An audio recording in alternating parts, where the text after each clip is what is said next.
જનોઈ વિધિનો મંગલ ઉત્સવ. આષાઢી સંવત 1845ના ફાગણ સુદ નોમની સવારે મંડપનું મુહૂર્ત હતું. ભક્તિ માતા તથા સુવાસિની ભાભીનો ઉત્સાહ સમાતો ન હતો. ઘનશ્યામના ઉપવિત સંસ્કારનો ઉત્સવ ઉજવવાનો હતો. બધા તૈયારીમાં મંડી પડ્યા હતા. અયોધ્યાનું શાખાનગર બરહટ્ટાપુર રંગબેરંગી ધજા પતાકાથી શોભવા લાગ્યું.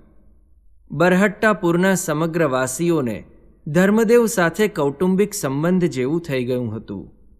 તેથી ઘનશ્યામના ઉપવિત સંસ્કારના ઉત્સવ પ્રસંગમાં સૌ એ રીતે ભાગ લેતા હતા. ઘનશ્યામનો સૌ પ્રત્યેનો પ્રેમ, કરુણા અને તેમનું ભક્તિમય જીવન જોઈ ઘનશ્યામ માટે દરેકને અસાધારણ પ્રેમ હતો. એટલે સૌ પોતપોતાના આંગણા ઘર શોભાયમાન કરવામાં મંડી પડ્યા હતા. ધર્મદેવના ઘરને આંગણે મોટો મંડપ બંધાયો.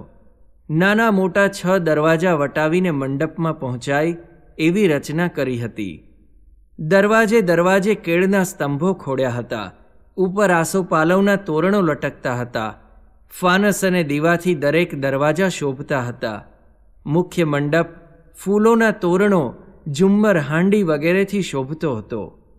મંડપની વચ્ચે હરિકૃષ્ણ પંડિતે હોમ માટે વેદી બનાવી હતી. માંડવો નાખીને માણેક સ્તંભ રોપી દીધો હતો. સ્ત્રીઓ મંગળ ગીતો ગાતી હતી. બ્રાહ્મણો હવન કરતા વેદ મંત્રો બોલતા હતા. સૌ મહેમાનો અતિ ઉત્સાહ અને આનંદમાં નવીન વસ્ત્રો ધારણ કરી આમ તેમ ફરતા હતા. વશરામ મામા પણ કામમાં ગૂંચવાઈ ગયા હતા. રામ પ્રતાપ મહેમાનોની સરભરામાં રોકાયા હતા. મોતી તિવારી, વિશ્રામ તિવારી વગેરે રસોઈ પર ધ્યાન રાખતા હતા. વેણી, પ્રાગ અને માધવ ઘનશ્યામની સાથે ફરતા હતા. એટલામાં હરિકૃષ્ણ પંડિતે ગણપતિનું સ્થાપન કરવા માટે ધર્મદેવ તથા ભક્તિ માતાને બોલાવ્યા. ધર્મદેવે રેશમી કિનારના ધોતિયા ઉપર સુંદર રેશમી વસ્ત્ર ઓઢ્યું હતું. ભક્તિ માતાએ પણ સુંદર વસ્ત્ર આભૂષણો સજ્યા હતા.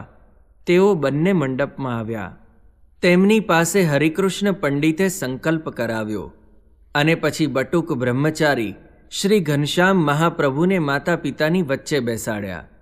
દેહ શુદ્ધિનો તમામ વિધિ કરાવ્યો. ઘનશ્યામ મહાપ્રભુ આ લીલા જોઈને મંદ મંદ હસતા હતા. જેની દ્રષ્ટિ માત્રથી અનેકના દેહ, મન અને આત્મા શુદ્ધ થઈ જતા હતા, તે બટુક બ્રહ્મચારી બાળ ઘનશ્યામ પ્રભુને દેહની શુદ્ધિનો વિધિ આ લોકના વિધિ નિષેધના નિયમ પ્રમાણે કરવાનો હતો. આ વખતે મંડપમાં સ્ત્રીઓ ગાતી હતી: ગણપતિને સ્થાપિયા, પૂજી પ્રેમે લાગ્યા પાય, વૃદ્ધિ શ્રાદ્ધ વૃષે કર્યું, અતિ આનંદે ઉરમાય, વરુણ કર્યા ઘણા વિપ્રના, કર્યો હોમ વિધિ તતખેવ, સારી ગ્રહ શાંતિ કરી, પૂજિયા સ્થાપિત દેવ. ત્યાં તો ગોર મહારાજે ઉદ્ઘોષ કર્યો કે બટુકને હવે કેશ ઉતરાવીને સ્નાન કરાવવા લઈ જાઓ. ધર્મદેવે નાપિત રામબલીને બોલાવી લીધો હતો. ઘનશ્યામને રામબલી પાસે બેસાડ્યા. તેણે તરત જ શિખાવર્જિત મુંડન કરવાનું શરૂ કર્યું. સુવાસિની ભાભી, ભક્તિ માતા તથા ઘનશ્યામ મહાપ્રભુની મામીઓ વગેરે આજુબાજુ ગોઠવાઈ ગયા. ઘનશ્યામને વાગે નહીં અને કોમળતાથી મુંડન થાય તેવી સૂચના સૌ રામબલીને આપવા લાગ્યા. રામબલી પણ ઘનશ્યામને મસ્તકે વારંવાર પાણી ઘસી ધીમેથી અસ્ત્રો ફેરવતો હતો. થોડી વારે મુંડન પૂરું થયું એટલે ભાભી ગરમ પાણી લેવા ગયા. ભાભીએ ગરમ પાણીમાં કેસુડો, ચંદન વગેરે નાખીને પાણીને સુગંધીદાર બનાવ્યું હતું. પાણી લાવીને ઘનશ્યામને સૌ નવરાવા લાગ્યા. હોંશીલી ભાભીએ તરત જ ગીત ઉપાડ્યું: વનિતા વૃંદ ભરી લાવ્યા, કોરે કુંભે નિર્મળ નીર, વિધિ સહિત નવરાવ્યા, વનિતાએ શ્યામ શરીર. ભાભી ઘનશ્યામને માથે હાથ ફેરવે, મુંડામાં ટકોરા પણ મારે અને હસે. એમ કરતાં માથામાં એક ટકોરો જરા જોરથી વાગ્યો એટલે ઘનશ્યામે ભાભીના બંને હાથ તરત જ પકડી લીધા. હવે તો છોડીશ જ નહીં, તને જ હમણાં નવરાવી દઉં. ભાભીએ હાથ ખેંચતા કહ્યું: અરે મૂકો મૂકો, હાથ છોડો, બ્રહ્મચારી થઈને સ્ત્રીઓને અડાય. અને તરત જ ઘનશ્યામે ભાભીનો હાથ છોડી દીધો. એકાંતિક ધર્મના સ્થાપન માટેનું પ્રથમ સોપાન હવે શરૂ કરવું જ રહ્યું. જગતમાં કહેવાતા ભેખમાં ચાલતો આવતો સ્ત્રી પુરુષનો ભેળીસારો હવે બંધ કરવો જ રહ્યો. ઘનશ્યામ વિચારમગ્ન થઈ ગયા. ભાભીએ તરત જ કહ્યું, હવે ઊભા થાવ, ડીલ લૂછી નાખું. પણ ઘનશ્યામે ભાભી પાસેથી ડીલ લૂછવાનું વસ્ત્ર લઈ લીધું. ભાભીએ તરત જ ઘનશ્યામ પાસેથી તે આંચકી લીધું અને કહ્યું, હજુ 3 તાગડા તો ગળામાં પડ્યા નથી ને બ્રહ્મચારી શાના? અત્યારથી ઢોંગ કરવા લાગ્યા? ઘનશ્યામ તરત જ હસી પડ્યા. ભાભી ઘનશ્યામનું શરીર લૂછવા લાગ્યા. ઘનશ્યામે ભાભીને આ સુખ લેવા દીધું. પછી બટુક બ્રહ્મચારીને સુંદર ધોતિયું પહેરાવ્યું. પીઠીભર સ્નાન કરેલા ઘનશ્યામ મહાપ્રભુનું શરીર પીઠીના રંગથી ઓપતું હતું. ઘનશ્યામને કપાળે ભાભીએ ચંદનની આડ કરી, વચ્ચે ઉર્ધ્વપુંડ્ર તિલક, મધ્યે ગોળ ચાંદલો કર્યો. માથે સુંદર રેશમી પાગ પહેરાવી રેશમી કેડિયું પહેરાવ્યું. પછી હેમના શણગાર લાવ્યા. ત્યારે ઘનશ્યામ તરત જ દૂર ખસી ગયા. મારે નથી પહેરવા. ભાભીને, માતાને અને મામીઓને ઘણી હોશ હતી, પણ ધર્મદેવે કહ્યું, ઘનશ્યામને રાજી કરો, આગ્રહ ન કરશો. પછી ફૂલના શણગાર પહેરાવ્યા. હવે ઘનશ્યામને પસ ભરવા માટે સ્વજનોને ઘેર લઈ જવાના હતા. 2 હાથમાં શ્રીફળ આપ્યું હતું. તે લઈને ઘનશ્યામ ધીરે ડગલે ચાલવા લાગ્યા. પાછળ સ્ત્રીઓ ગાતી ગાતી ચાલતી હતી. બરહટ્ટાપુરના નગરજનો ઘનશ્યામના અતિ મનોહર સ્વરૂપના દર્શન કરવા આંગણામાં આવવા લાગ્યા. સૌ ઘનશ્યામને ચાંદલો કરી પસના રૂપિયા આપતા હતા. ઘનશ્યામ સાથે વેણીરામ હતા, તે બધા રૂપિયા લઈ લેતા હતા. ભાભી તો ગાવામાં જ તલ્લીન બની ગયા હતા. વર્ણાવી જોઈ વાલા તણી, ઘરોઘર થયા છે સનાથ, મોતીએ વધાવે માનની, આપે શ્રીફળ મુદ્રા હાથ. અનેક જીવ ઉદ્ધારવા આવ્યા ધર્મકુમાર, ફરી અવધપુર સર્વમાં પાવન કર્યા નરનાર. આ રીતે અવધપુરમાં ફરીને બાળપ્રભુ ઘનશ્યામ ઘેર પાછા ફર્યા. ફાગણ સુદ દશમીની સવારે ઘનશ્યામ મહાપ્રભુની જનોઈનો વિધિ શરૂ થયો. માતા પિતાની વચ્ચે ગોઠવાઈ ગયેલ બટુક બ્રહ્મચારી અજન્મા હોવા છતાં દ્વિજના સંસ્કાર કરાવતા હતા. થોડી વાર વિધિ ચાલ્યો, પછી ભિક્ષા પીરસવાનો સમય આવ્યો. બટુક કાશીએ જવા તૈયાર થઈ ગયા હતા. કૌપીન ઉપર ધોતિયું પહેર્યું હતું. શરીર ઉપવસ્ત્રથી ઢાંક્યું હતું. કપાળમાં ઉર્ધ્વપુંડ્ર તિલક અને ચાંદલો શોભી રહ્યા હતા. હાથમાં પલાશનો દંડ હતો. ભિક્ષા લઈને હવે કાશીએ ભણવા જવા બટુક બ્રહ્મચારી તૈયાર થયા હતા. માતાએ પોષે પોષે પૂરી, દહીંથરા, સુખડી, લાડુ વગેરે ભિક્ષામાં પીરસ્યા. ભાભીએ પણ ભિક્ષા સારી રીતે આપી અને કહ્યું, આ બધું જ ખાવું પડશે. સર્વાત્મા બ્રહ્મ તો અનંત કોટી બ્રહ્માંડના ભોગના ભોગતા છે, તો તેમને આ શા હિસાબમાં? ભિક્ષા લીધા પછી હરિકૃષ્ણ પંડિતે બ્રહ્મચારીને પાળવાના તમામ નિયમો સમજાવ્યા.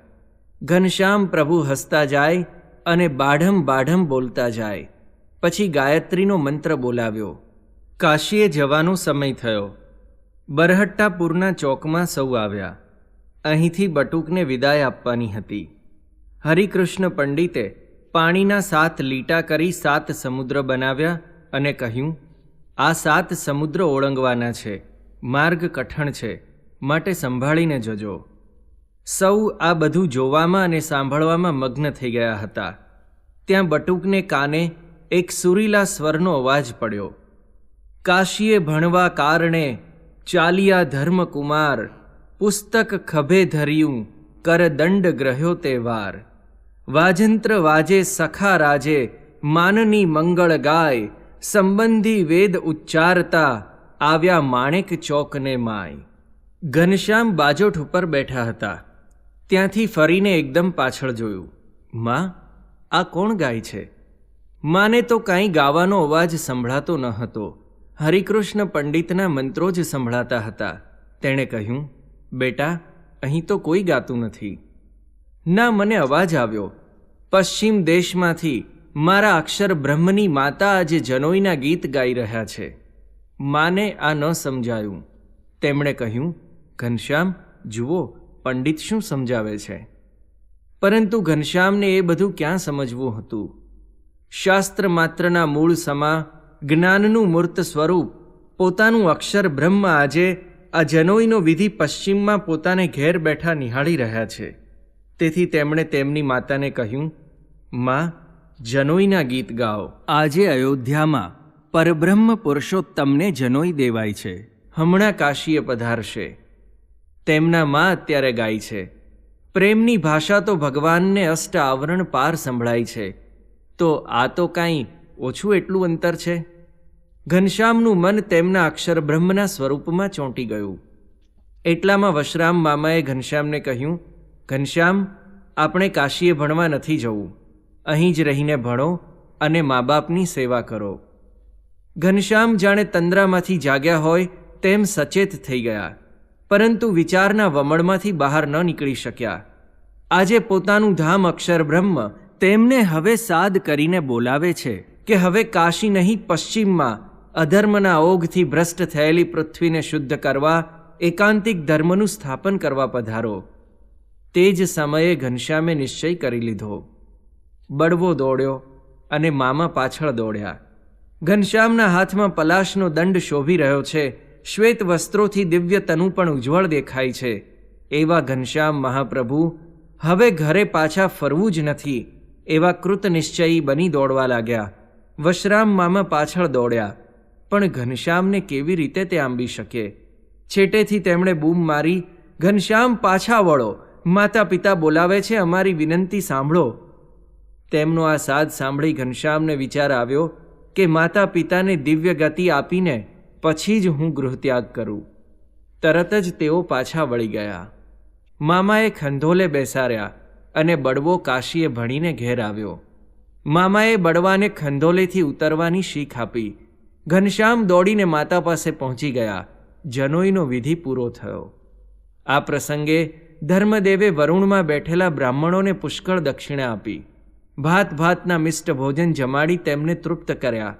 સગા સંબંધીમાં પણ વ્યવહાર અનુસાર જેમને જેમ ઘટે તેમ વસ્ત્ર, વાસણ, રૂપિયા વગેરે આપ્યા. સૌ ખૂબ રાજી થયા. ધર્મદેવે સૌને 2 દિવસ વધુ રોક્યા. તે વીત્યા બાદ તો ધર્મદેવનો આગ્રહ હોવા છતાં સૌ પોતપોતાને ઘેર ગયા.